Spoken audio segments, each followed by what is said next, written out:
पहले इस घटना को आप कैसे देखते हैं? आप प्रेसिडेंट से मिलने जा रहे थे, आपको रोका गया, इस पे क्या कहेंगे आप? देखिए, वो तो कानून अपने तरीके से करते हैं। लॉ एंड ऑर्डर की जिम्मेदारी शासन प्रशासन की होती है, उसमें मेरा नहीं। लेकिन कानून तो सबके लिए बराबर होगा ना। कैंडिडेट को पूरा का पूरा लॉ कहता है कि वो अपने बूथ पे एजेंट से पब्लिक से बात कर सकती है। जब कोई सूचना मिलेगी तो वो जाएंगे, वो भी 5 आदमी से ज्यादा नहीं चल सकते, और वो भी ऑर्डर होगा उनका निर्वाचन आयोग का। तो वो तो चेक होता है गाड़ी। तो उसके बाद जब वो पहुंचे तो जिस तरीके से लोकल बीजेपी के गुंडों ने उसको तो बाद में जातीय रंग दिया गया, और हमेशा से, जबकि यहाँ पर प्रभुनाथ भाई भी, राम बहादुर भाई भी, क्या कहते हैं, रूडी जी भी साथ चुनाव लड़े। लालू यादव के साथ राजनीति की है, जनता दल के साथ राजनीति हुई है, जिसमें सर्व समाज के लोग रहे। उसमें ज्यादा बढ़ चढ़ के जब भी प्रभुनाथ जी चुनाव लड़े या रूडी जी चुनाव लड़े जनता दल से, तो यादवों ने तो बढ़ चढ़ के हिस्सा लिया और लाठी खाया होगा आगे बढ़ के। तो एक तो जाति का कोई उन्माद और जाति कोई मतलब नहीं होती है। बीच बीच में जब कभी चुनाव लालू यादव जी भी लड़े तो एक आध बार को छोड़ करके कभी भी इतना उन्माद नहीं रहा, जबकि लालू यादव जी को हमेशा राजपूत समाज के 20-25% वोट, 10%, 25% वोट मिलता रहा है। लेकिन अब जो जिस तरीके की राजनीति, बुजुर्गों ने भी जिस तरीके की रोहनी जी को पर्सनल अटैक किया, कोई जाति धर्म मजहब की बेटी हो, माँ हो, वो आप जब तक उसका सम्मान नहीं करेंगे आपके जाति का सम्मान नहीं हो सकता। जब तक दूसरे जाति की इज्जत नहीं करेंगे आपकी जाति की प्रतिष्ठा बढ़ ही नहीं सकती। आपकी जाति का सम्मान तब होगा जब आप दूसरों की बेटी, माँ, बहनों का सम्मान करेंगे। जो आपने गाली दिया, जो भौंसरी या जाति सूचक बात किया, एक तो उसकी आलोचना तुरंत बीजेपी को और सभी लोगों को करना चाहिए। खासतौर पर जो अपने को विद्वान कहते हैं, जाहिल नेता, ये जो जाहिलपन उन्होंने दिखाया ये बिल्कुल गलत है। उन्होंने आलोचना न करके उल्टे उन्होंने कह दिया सेल्फ डिफेंस में गोली चलेगी, गोली चलती रहेगी, डरने वाले नहीं हैं। एक तो ये, और दूसरा चीज, चुनाव में जब हथियार लाइसेंस जब्त हो जाता है तो इन लोगों के पास हथियार कहाँ से आए? तो इसका मतलब है कि प्रोटेक्शन पहले से मिला हुआ है। अच्छा, एक हथियार, 2 हथियार किसी के घर में रहा भी। हम रूडी जी से जानना चाहते हैं कि आपकी माँ, बहन, बेटियों भी तो है। रोहनी आपकी भी तो बहन है, भतीजी है, बेटी है। क्या आपको बुरा नहीं लगा जो शब्द का प्रयोग किया गया?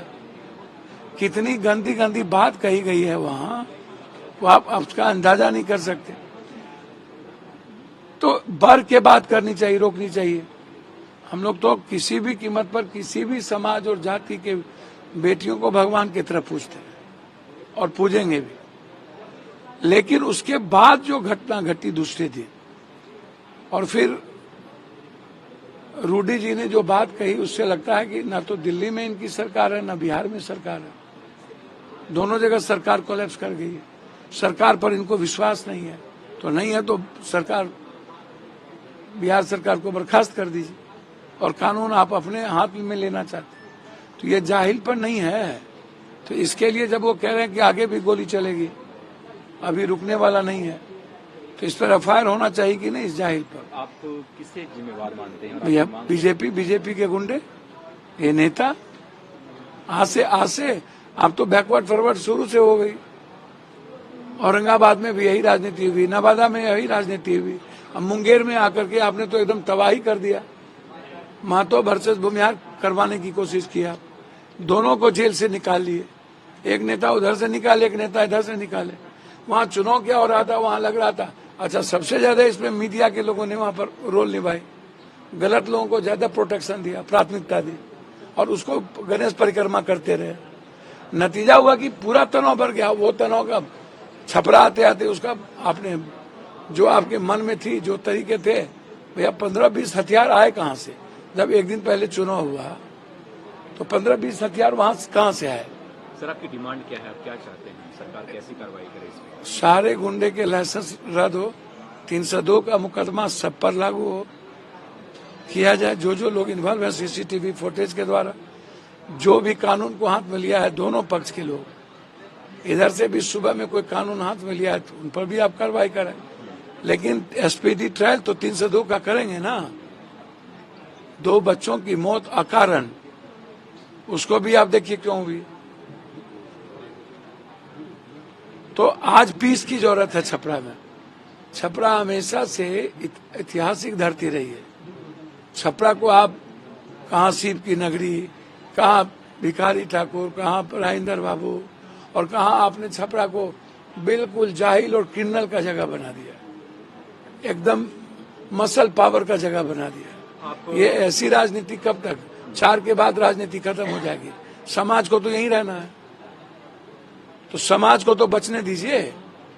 आग में घी का काम तो नहीं करिए जाहिल नेताजी। आप पर उसको तुरंत जेल भेजना चाहिए और इन पर प्रतिबंध लगना चाहिए चुनाव लड़ने के।